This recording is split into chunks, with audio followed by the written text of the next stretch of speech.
In this video, we're learning one of the most important skills in video editing, how to trim and cut clips.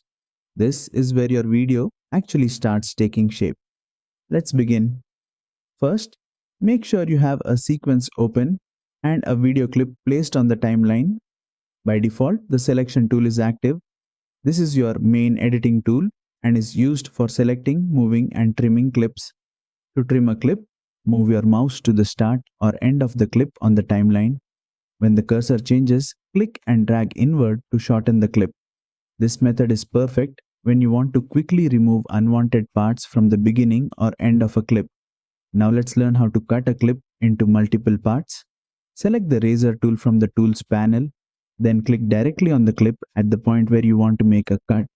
This splits the clip into two separate pieces. Once the clip is cut, switch back to the selection tool, select the unwanted part, and press delete. Removing gaps. After deleting a portion, you might see an empty space or gap on the timeline. To close the gap, simply select the clip on the right and drag it left until it snaps into place.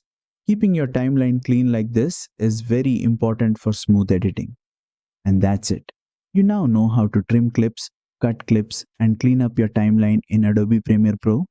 If this tutorial helped you, don't forget to like, share, and subscribe for more Adobe Premiere Pro beginner tutorials in this course.